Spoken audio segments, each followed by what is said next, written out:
En el arrebato del mundo capitalista consumista, sin misericordia por su medio, destructor de conciencias y facilitador de vicios, una pequeña partícula que aún debate la definición de vida rompió todos los engranajes del dios dinero. De repente, todos los individuos se hacinaron en sus casas, todo por miedo a este enemigo invisible. Súbitamente apareció una esperanza al mundo, un descanso de esa especie que anda de correrías sobre él, solo por complacer ese Dios impiedoso.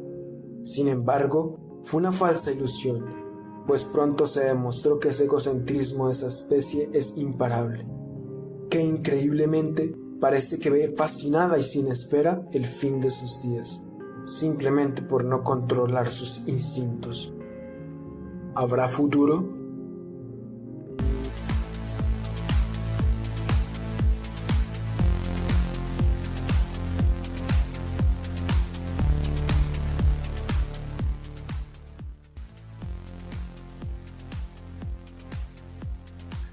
Buenas noches, doble, ¿cómo va?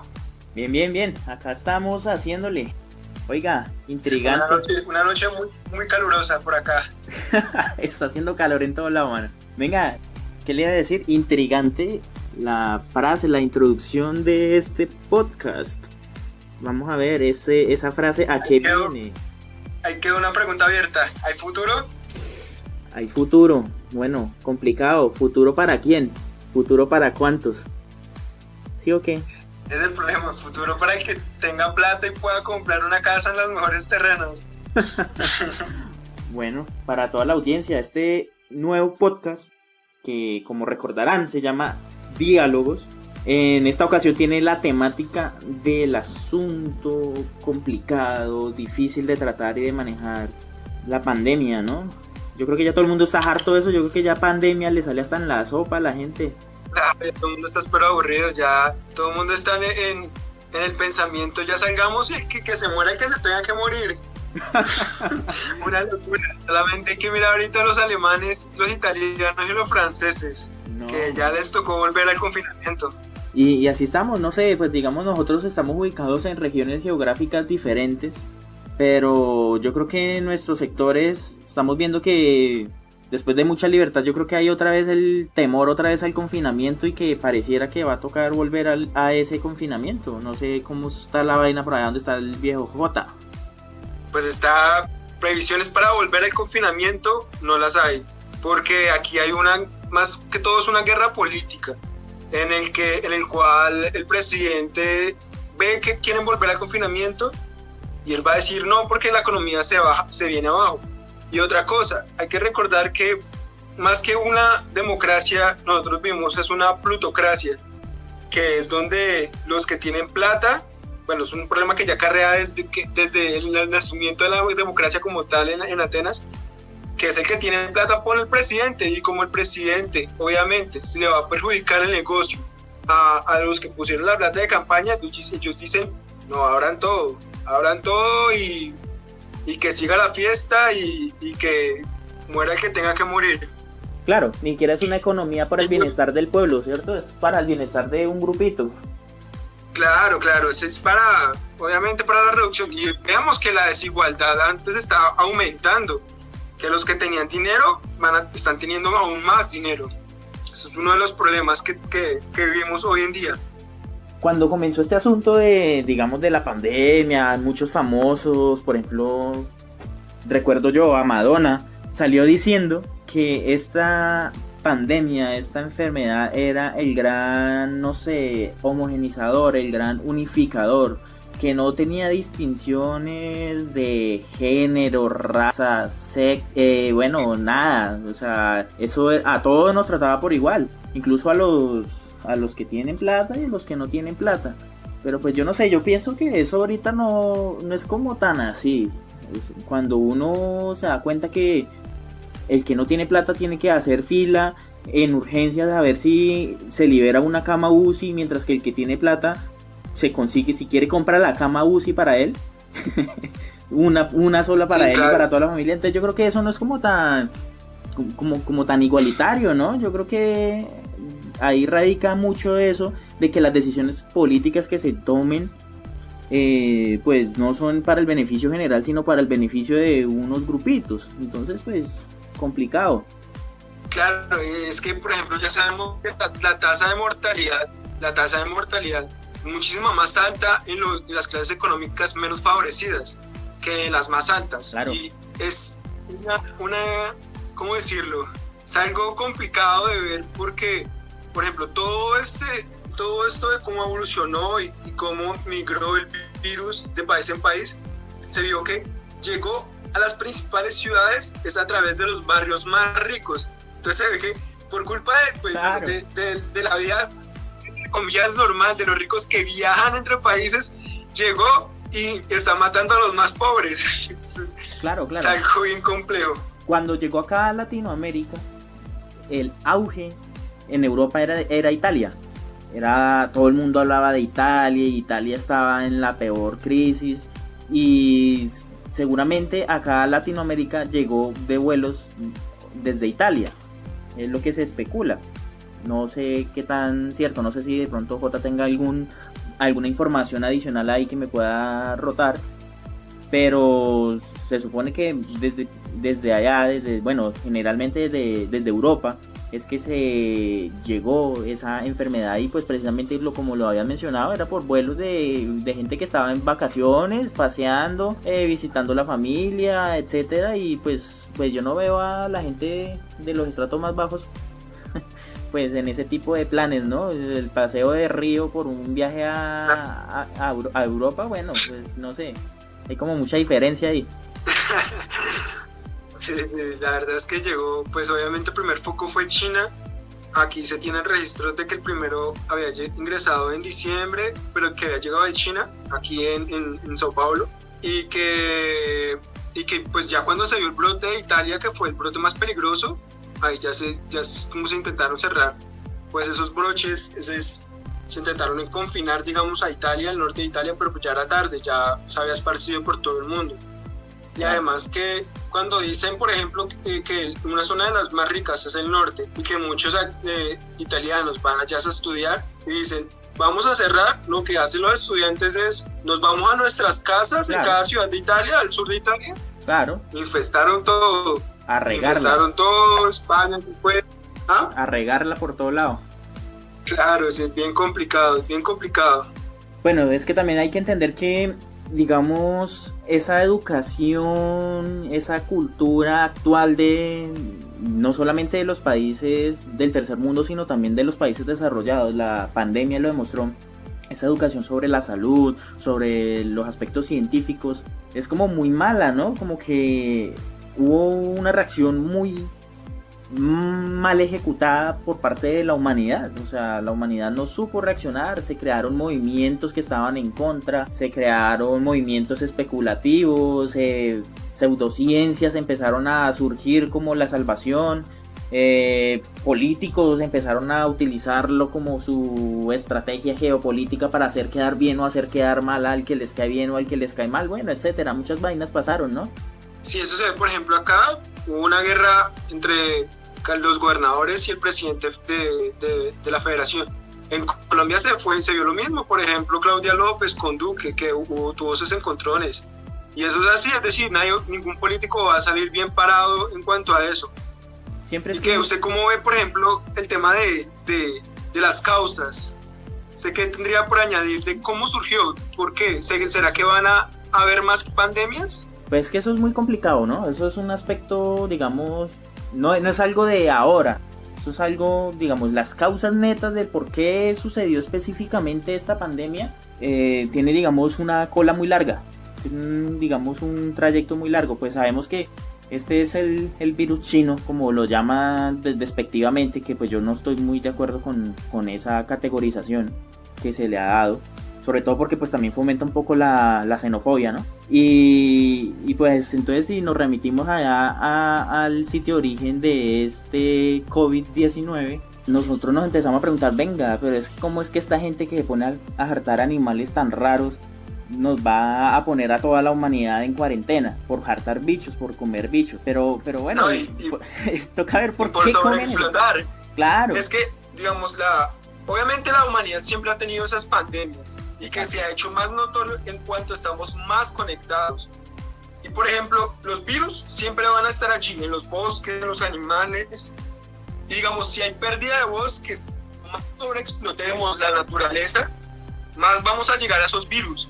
Y más, y digamos, entre la peor condición tengamos a los animales que matamos, digamos, por ejemplo, el cruzamiento de los animales muertos, mayor probabilidad para que los virus muten y pasen a otros cuerpos, a otros animales, a otros individuos, que lleguen al ser humano como tal. Claro. Por eso se dice, hay muchos estudios acá inclusive que modelan sobre las causas de todas esas apariciones de virus, y dicen que probablemente van a ser más, se va como a normalizar y va a haber un boom de pandemias si seguimos explotando la naturaleza. Recordemos que, por ejemplo, ya tuvimos el SARS, el MERS, el claro. síndrome el síndrome respiratorio, el síndrome de Oriente Medio, que también salieron de los murciélagos y que pues claro. salieron también de China, ¿no? Por las condiciones de seguridad que tienen, de bioseguridad tan precarias. Claro, pero entonces hay que ver, por ejemplo, digamos, ellos por qué comen esos animales. O sea, a mí me gusta también, digamos, discutir ese asunto. Y no es como que esos chinos sí son puercos, ¿no? Que porque se meten todo eso a la jeta, para que ponen a hartar porquerías habiendo carne de marrano, carne de res, pescado. Pero pues es que el contexto histórico de esa cultura actual que tienen ellos es bien interesante. Pues digamos, hay que remitirnos a la llegada al poder de Mao Zedong por allá en el 49, con su gran, digamos, campaña de modificación de reformas políticas, ideológicas y económicas de la República China. Pues entonces, digamos, aparece esta vaina que se llamaba el Gran Salto Adelante, que eso era precisamente eso, una reforma totalmente inmensa a la economía de ese país, y era una potenciación de la industria. China en esa época era un país netamente no, que su población, el 80% se ocupaba de la producción agrícola, y de ese 80%, más o menos un 5% de ese 80% se ocupaba de la ganadería, que era pues una cantidad pues relativamente pequeña.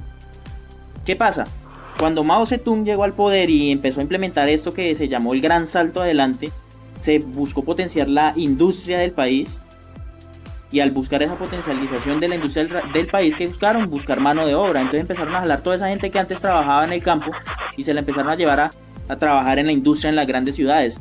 Entonces la mano de obra del campo se vio mermada y se vio altamente perjudicada. Y pues ¿qué pasó? Pues si no hay mano de obra en el campo, pues no hay producción de comida. Y si no hay producción de comida, pues no hay, pues ¿qué pasa? Pues hay muertes por hambruna. Se estima 40 millones de personas murieron de producto de la hambruna generada por esas modificaciones, digamos, económicas y culturales. Y pues no sé qué me dirá Jota, pero cuando uno tiene hambre, lo que se le atraviesa se come. Sí, además que ha pegado una evolución de esa industria que ya representa una buena parte del PIB de China, es decir, el Producto Interno, es decir, de la microeconomía, es decir, de la economía del país, que es las transacciones que hacen entre ellos, representa un gran volumen, creo que es el 30% de esa industria. Es decir, acabar con esa industria es acabar con una parte del PIB. Y obviamente ellos esto es lo que menos buscan.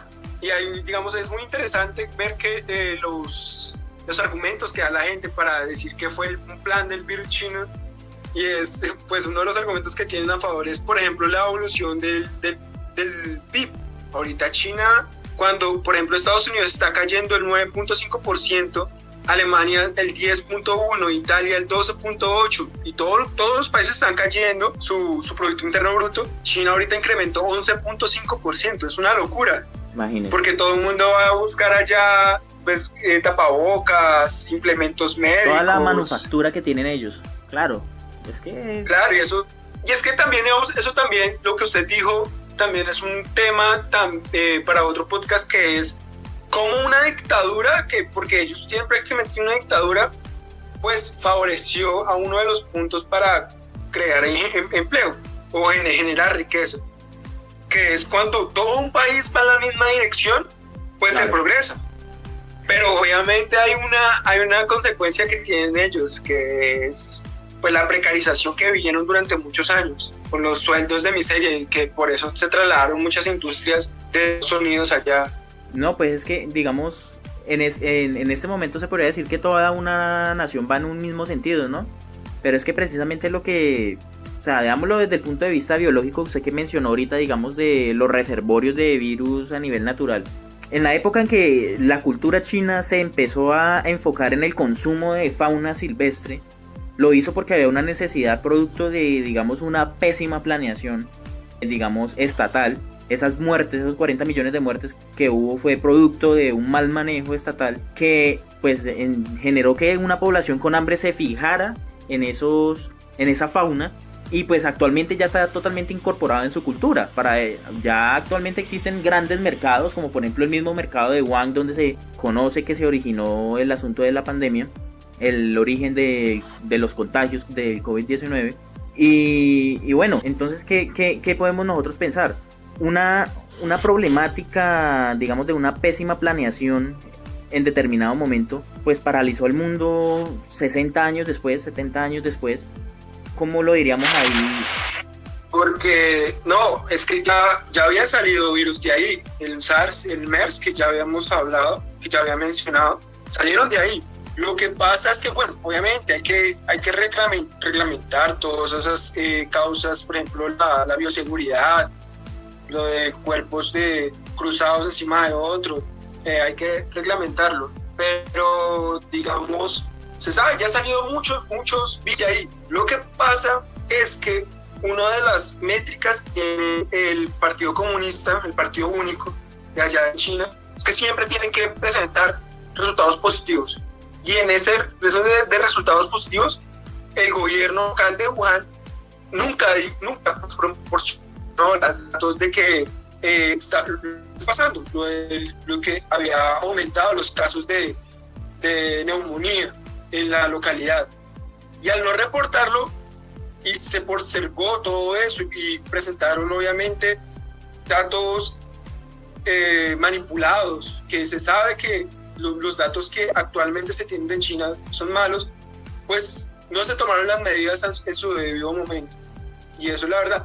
Por ejemplo, ya hay una chica que no recuerdo el nombre, no lo anoté por acá, que está de informante, pero y como refugiada en los Estados Unidos, que era de Hong Kong, la llamaron para que estudiara eso. Ella vio que ya se tenía resultados de que existía, pero no lo reportó a tiempo. Y es en el no reportar a tiempo, pues obviamente no se efectuó, no se actuó en su debido momento. Claro. Y otra cosa que ella dice que es de un laboratorio, pero de que es de laboratorio no. Bueno, eso ya pues también, ya hay un estudio, ¿no? Que dice que no. Ahí viene ya como también mucha especulación, ¿no? Digamos, hay un espía que sale y nos está pues contando. O sea, no lo va a negar uno, es algo llamativo, ¿no? Pues está revelando secretos de por qué pasa esto. Un suceso pues que conmocionó al mundo completamente. Definitivamente si hubieran manejado las cosas a tiempo, definitivamente no estaríamos en una cuarentena mundial. A mí no, digamos, ¿usted cree que un poder como China no sería capaz de cosas como esas? Capaz sí sería, pero claro, o sea, definitivamente sería capaz. Pero también conozco que la negligencia de los gobiernos es inmensa. Entonces es preferible para ellos que piensen que es que ellos idearon todo a simplemente que fueron ineptos. ¿Cómo quedan peor? Y es verdad. Yo lo que creo es que sí, es que obviamente nació de modo natural, que no se actuó en su debido momento, pero sí, por ejemplo, no, digamos, hay que tener mucho cuidado con China, porque China ahorita está absorbiendo a Hong Kong, está pensando en tomar, ¿cómo se llama? Taiwán de nuevo. De nuevo, sí. Pero hay que tener cuidado, y Estados Unidos lo sabe, pero porque Estados Unidos lo ha hecho, es manipular otros países. Pero sí, hay que tener mucho cuidado, pero sí, sin lugar a dudas, lo más probable es que ese virus tuvo un origen natural, por así decirlo, entre comillas. Pues obviamente. Hasta el momento los estudios genéticos indican que así es. O sea, digamos, no es solo... No, sí, no es solo, digamos, una suposición, sino es que el material genético de este organismo está disponible para todos los laboratorios que tengan la capacidad de hacer estos análisis. Estamos hablando de laboratorios en todos los rincones del mundo, no solamente en China o en Estados Unidos o en Europa, ¿no? En Colombia, en Latinoamérica en general. Tienen el genoma y pueden hacer su comparación y hacer su, digamos, su filogenia y mirar cuál ha sido el recorrido, cuál ha sido el origen, qué tanto se parece a un virus natural, qué tanto qué tanto se diferencia. Si existen modificaciones muy abruptas, seguramente se detectarían pues con la información que hay actual, ¿no? No, sí, y ya había, por ejemplo, un artículo del 2007 que preveía, que advertía de una probable aparición de un virus que podría afectar otra vez a un humano. Desde el 2007 se habla, y como usted lo dijo, obviamente a través de ya el genoma codificado del virus, ya se ve que salió del murciélago, pudo haber pasado el pangolín porque hay rastros del ADN del pangolín y pues pasó a los humanos. Claro. Y que bueno, no sería el primer caso de una zoonosis, que es la transmisión de un animal a un ser humano, ¿no? Pues tantas enfermedades, nada más nosotros acá en el trópico que conocemos, lo que sucede es que pues digamos la transmisión de ese COVID es digamos muy sencilla, porque no requiere un vector, sino que es de persona a persona, de enfermo, de infectado a infectado. Mano ya es más peligroso. Claro, muchísimo más, muchísimo más. Y como usted decía, bueno, ya había un estudio que lo preveía, y es que siempre han habido como muchos indicios, ¿no? Pues es que la expansión de la frontera agrícola, de la minería, etcétera, ha hecho que cada vez estemos más en contacto con esos reservorios de patógenos que puede ser que ya se conozcan y se estén estudiando apenas, o que todavía no se conozcan, ¿sí? Hacen que cada vez más haya contacto con esas enfermedades, que si de pronto tuviéramos un mejor manejo ecológico y, no sé, socioeconómico y cultural, pues podríamos quizás evitarlos. Claro, o sea, y el actuar, pero... Es que me remito a lo que yo te decía ahorita, Jota. Mira como una mala decisión gubernamental que llevó a la hambruna de su población desencadenó no sé cuántas décadas después una consecuencia tan nefasta como la que estamos viviendo actual, que tiene pues implicaciones sociales, políticas inmensas, y por supuesto que económicas, si nos referimos principalmente a las microeconomías, que han sido las más afectadas. Estamos hablando, digamos, de bajándonos a lo más posible, hablando de la gente que vive del rebusque. Si usted vive del rebusque, de la venta diaria, ¿a quién le vende si todo el mundo está encaletado, por ejemplo? Y bueno, sobre todo acá en Latinoamérica, que es donde más se ve ese tipo de comercio. Pero bueno, no sé, es una vaina bastante compleja, bastante complicada. Hay otra discusión, y ¿estaría de acuerdo en la renta básica? Sí. Eso es otra discusión, por ejemplo, que en Colombia no se dio un sector, y se amplió un poco lo de ¿cómo se llama? ¿Fondo solidario? El bono solidario. Ingreso solidario. Ingreso solidario. Pero que al final de cuentas era una cifra ínfima, cuando en Estados Unidos ahorita se está discutiendo otros estímulos. En Colombia no han dado nada, pero digamos, en Francia le dieron bonos, están continuando dando bonos. Ahorita, por ejemplo, se le aprobó otro paquete de ayudas a España por parte de la Unión Europea y todo eso. Y en Colombia, nada. En Brasil aquí dieron actualmente también están dando un poco a toda la población, no a toda la población, no, pero sí a gran parte de la población. No hay una protección de la economía, no hay una protección Francia, no hay una protección de la economía, ni del consumidor, ni nada de eso. Y tampoco, digamos, para las empresas, a las empresas nunca les ayudaron. En Estados Unidos les dieron, en Francia los apoyaron con impuestos, les dieron préstamos a cero, intereses, les dieron bonos también para que pagaran a los empleados y no murieran esas industrias. Claro, esa parte es bastante importante, toda esa parte de los créditos de nómina, eso es una ayuda inmensa, porque las microempresas... Colombia se dejó morir. Claro, dejó morir a los empresarios, digamos, hay muchas empresas, digamos, fue un impacto inmenso pero como no son, digamos, industrias macro, no es, digamos, una Coca-Cola, no es, digamos, no sé, un Postobón acá en Colombia, una vaina así por el estilo, entonces, digamos, no es tan llamativo para el público. Pero ¿cuántos negocios, digamos, de barrio se cerraron? ¿Cuántos emprendimientos de gente que restaurantes? Claro, de gente que le metió los ahorros y que digamos, listo, pero ¿qué importa? Cerraron 2 restaurantes. No, pues que no son 2 restaurantes, son 2 restaurantes en esta cuadra y en la siguiente y en el otro barrio. Y entonces uno se pone a mirar el impacto económico es inmenso. Porque si sumamos todos esos punticos pequeñitos, pues nos va a dar una vaina gigantesca de pérdidas enormes en el desarrollo económico de la nación. Y es increíble, por ejemplo, que Duque, en vez de ayudar toda esa parte de la economía del país, lo que hizo fue darle plata y créditos a 0 pesos a Bianca. Sí. Solamente porque estaba la hermana. No, dejó morir a toda la industria colombiana, la dejó morir, pero prefirió darle plata a la hermana. A mí me parece. Eso fue una barbaridad. Pues que es increíble. Y digamos, ahí es increíble también que a esa pequeña, ínfima parte de la población que le están dando el ingreso solidario, se alegren por migajas. Claro.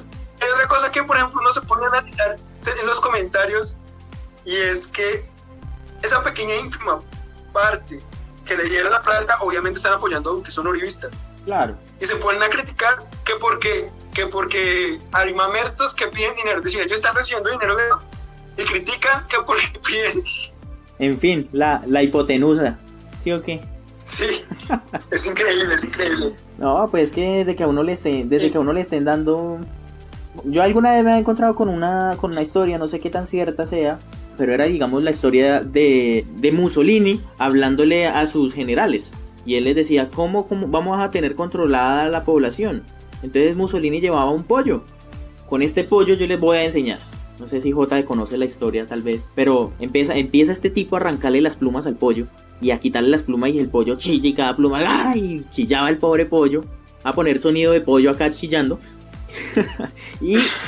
y claro, el pobre animalito ensangrentado porque le quedó la carne pues totalmente magullada, las heridas de esa tortura tan brava. El man lo puso en el piso y empezó a tirarle granitos de maíz. Le puso un granito y se corrió. Entonces el pollo se fue para donde estaba él y le puso otro granito y así, y así, y así. Entonces les dijo, si ven ustedes, así tienen que hacer con la gente.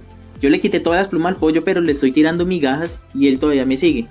Entonces es una vaina como similar la que nos sucede. Nos quitan pues cosas importantes, pero como nos dan migajas. No creo que haya sido Mussolini, porque yo ya lo leí de Hitler, lo leí de Stalin. Pero es bueno. El que haya sido. Sí, no, yo por eso dije que no sabía qué tan cierto, porque es que yo lo leí en una fuente no confiable. Pero la analogía está interesante. Sí, eso pasa, ¿no? Y que eso ya se conoce famosamente como el pan y circo. Que, por ejemplo, cuando estaba cayendo el Imperio Romano, lo que hizo el emperador, en vez de ayudar a la población, en vez de procurar, por ejemplo, no sé, mejorar la vida a la población, llevarlos por un buen camino, como decían los estoicos de la virtud, lo que hizo fue abrir de nuevo el Coliseo para que se mataran los gladiadores y en el descanso de mediodía daba panes, servía panes. Sí. Y con eso, mientras el imperio caía, pues los romanos simplemente se disfrutaban con su circo, con el Coliseo. Y por eso se llama pan y circo. Pan y circo. Es increíble que nadie critique, que el barco se está hundiendo, como parecía el violinista del Titanic, fue un placer caballero, y nadie hace nada, como que todo el mundo aplaude. Y ahí me pregunta, ¿habrá futuro? Habrá futuro. Uy, es que ya después de ponernos ahí en contexto es más complicado, ¿no? Es decir, habrá futuro. Si no despierta la gente. Bueno, pero es que despertar, ¿qué es? Despertar es salir a tirar piedra, despertar es pagarse el estudio, leer libros de filosofía. ¿Qué es despertar? No, digamos, hay que concientizar a la población y todo eso. Yo creo que la ciencia ya ha tomado, digamos, los que están actuando en el ámbito científico académico, han tomado un buen camino, que es la divulgación. ahí quería comentar una cosa que a mí me pareció muy gracioso, y en eso de que hay futuro, que es que la economía se está yendo del carajo, y es algo que pues es preocupante, obviamente, porque es la economía lo que sostiene en el mundo en este instante. Que, por ejemplo, ahorita, como dije, se están confinando algunas partes de España, los franceses están pensando lo mismo, y algunas zonas de Alemania, creo, sí. Que es preocupante. Y ahorita que estaba viendo el Twitter de un experto que hace operaciones en la bolsa de Nueva York, en Wall Street, dice, si a mí me hubieran dicho hace un año que estaría analizando algo llamado el índice del papel higiénico alemán, muy seguramente me lo hubiera reído en mi cara, pero aquí estamos, y estamos llegando a máximos históricos. Entonces es como una burla de que están analizando la cantidad de papel higiénico que compran los alemanes porque es el nivel de desesperación de la gente, con una probable caída de la bolsa. Que se ve que en marzo hubo una escasez de papel higiénico en Alemania y cayó la bolsa de Nueva York, bueno, las bolsas del mundo en general. Entonces es algo muy gracioso, porque pues sí, ¿quién iba a pensar que estaría analizando la cantidad de papel higiénico que compran los alemanes? Para estar en la rueda para que vuelva a caer la bolsa. Es curiosa todas las vueltas que da digamos, el mundo, ¿no? Hay un experto desconcertado, ¿no? Digamos, impresionado de ese cambio tan drástico.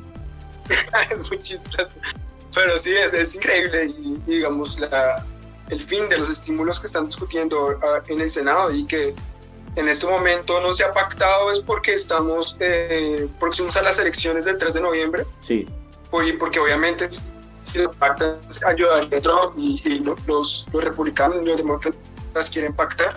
No se ha aprobado y puede ayudar a que suban de nuevo, pero otra vez las bolsas, pero muy probablemente vamos a vivir el próximo año un año muy negro. Es decir, ahorita estamos hundiéndonos, pero no hemos llegado al fondo, porque lastimosamente va subiendo el agua. Estamos viviendo, ¿cierto? Sí, no, hay una cifra que a mí me impactó, y es que en todo el 2020 se han impreso más dólares que en todo el ciclo pasado. Y estamos viendo desde eso. Estamos viendo de los dólares que están imprimiendo ahora, que obviamente está causando una inflación y una desvalorización del dólar, que nosotros no vemos esa desvalorización es porque nosotros tenemos la deuda en dólares, pero nos estamos yendo de carajo y el próximo año va a ser grave. Pero, ¿usted qué opina? No, pues que, bueno, pues retomando a lo de al desconcierto de, digamos, ese experto analista de la bolsa que usted comenta, esto pues cogió mal parado al mundo, ¿no? Yo creo que no había medidas de contingencia, bueno, óptimas para una situación como la que está presentando. Entonces por eso es que se avecina una crisis económica de tal magnitud. Yo pienso que, digamos, a los grandes poderes mundiales, una crisis inmensa, digamos, no les conviene, no porque ellos pierdan parte de sus fortunas o cosas por así decirlo, sino porque esa crisis se pega muy duro en los sectores más bajos de la sociedad, y esos sectores más bajos de la sociedad son los que tienen esa efervescencia, los que salen a marchar, los que salen a causar lo que sea, y pues como tal lo que más les importa, aparte del dinero, es que haya una paz social, ¿no? Una estabilidad, una calma, digamos, una sociedad convulsionando. Status quo. Claro, una sociedad en convulsión no garantiza, pues, precisamente eso, no les da su status quo, porque corren el riesgo. Sí. Corren el riesgo, claro, de que la gente ya no apoye a sus políticos, corren el riesgo de que la gente ya no compre sus productos, corren el riesgo de que se generen, digamos, procesos como el que pasó esta semana en Chile, el del cambio de su constitución, el referendo. Esas son cosas que, pues, digamos, no gustan, y menos gustan si no son planeadas, si son causadas por algo, digamos, tan imprevisto. Pensemos en el hipotético de que no, que esto fue planeado completamente y que hay una superpotencia o un grupo que definitivamente vio todo esto y está esperando la caída de una potencia mundial, del imperio yanqui, pues reflejado en la desvalorización del dólar por la inflación. Oiga, no sé, no lo había pensado, ya me está gustando más esta teoría conspirativa. Interesante. No, pero yo creo que ahorita el que va a salir fortalecido va a ser la Unión Europea. La Unión Europea, ¿y por qué? Porque obviamente, bueno, China ahorita está explotando económicamente y hay muchas industrias y todo lo que quiera, pero en China existe aquí algo que se llama el cuento chino, y es que usted para hacer tratos con algún chino tiene que ir hasta China, ver la fábrica, ver el producto para poder importar, porque dicen hasta los que compran cosas ilegales, cosas pirateadas, o si no es cuento chino. Sí, porque le ha pasado a mucha gente que hace negocios, no va ni nada, confían plenamente y, por ejemplo, compran un robot y le llega un pedazo de metal y es así. Compran un Xbox y les llega un ladrillo. Chino. ¿Ah? Compran un Xbox y les llega un ladrillo. Eso pasa mucho. Claro, no, complicado. Pues hombre, eso ya digamos habría que verlo con una perspectiva más analítica, de pronto acompañados de alguien que conozca, digamos, más de geopolítica y toda esta parte económica sería agradable. No sé, alguien de la audiencia, alguien que esté escuchando, que ha llegado hasta los 40 minutos que vamos de podcast y que diga, venga, estos manes están hablando mucha mierda, yo voy a entrar a corregirlos la próxima vez. Bienvenido, hágale, métase acá, habla con nosotros, instruyannos. Voy a mandarles un mensaje insultándolos por su ignorancia. Pues venga, a lo bien, en vez de ponerse a escribir comentarios de bruto, ustedes no saben, ustedes hablan mierda, ustedes para qué ponen a hacer eso, venga, cómprense un micrófono, no, más bien digan, pero vamos a participar con esta gente, vamos a mejorarle esta vaina. No, pero sí, vamos a buscar a alguien para hablar de los próximos temas. Y bueno, conclusiones, para cerrar. Conclusiones, bueno, yo quisiera decir que, digamos, el manejo de un estado puede generar consecuencias, ya lo vimos, incluso a nivel mundial. Porque es que lo que comentaba, el consumo de animales actualmente, de animales exóticos, actualmente en China, algo que ya está acentuado en su cultura, fue producto de un mal manejo estatal en determinado tiempo, que pues generó la consecuencia de que la gente pues buscara en esos recursos naturales una nueva fuente de alimento que estaba en escasez. Quisiera decir también entonces que tenemos que tener mucho cuidado con esos recursos naturales. O sea, no se trata de simplemente expandir nuestra frontera agrícola, el señor de la finca que quiera ir a tumbar el montecito, porque pues eso no sirve para nada y no es rentable. Ojo, hay que empezar a mirar cuáles son las funciones ecológicas de todo eso. Que si hay monte hay insectos, que si hay insectos hay polinización, y si hay polinización hay cosecha. La gente ignora esas cosas, pero pues son cosas que... Yo creo que hay que charlar un podcast eso de la abertura aún más de la frontera agrícola y, por ejemplo, que representa intereses económicos. Caso la FORI y el Fondo y la Federación Nacional de Ganaderos, Fedegan, y el Fedegan, y caso aquí, por ejemplo, el agronegocio, que es un motor importante de Brasil, pero que está quemando el Pantanal, una de las zonas de Brasil, y está quemando la Amazonía, y se está perdiendo bosque. Bueno, por mi parte, concluir que tenemos que ahorrar para evitar próximos problemas, y que mi mensaje no es para angustiarte. Mi mensaje es más que todo comunicar lo poco que sé, y que ese conocimiento se tiene que transferir a la gente para que tome mejores decisiones en cuanto lleguen las elecciones, que lastimosamente, lo decía Pepe Mujica, y en el foro que hubo por acá en la inauguración de un festival acá en Sao Paulo, que es complicado que las actuaciones por una persona, es decir, sí, se vale el dejar de consumir carne roja, el volverse vegetarianos puede ayudar, pero si usted no cambia los políticos y los plutócratas que están en el poder, va a seguir pasando todo lo que está pasando. Claro. Va a cortar bosques para bañarse y va todo. Entonces, concientizar a la gente de aprender a votar. Venga. Otra conclusión. Sí, el próximo año va a ser complicado. Dígame. complicadísimo.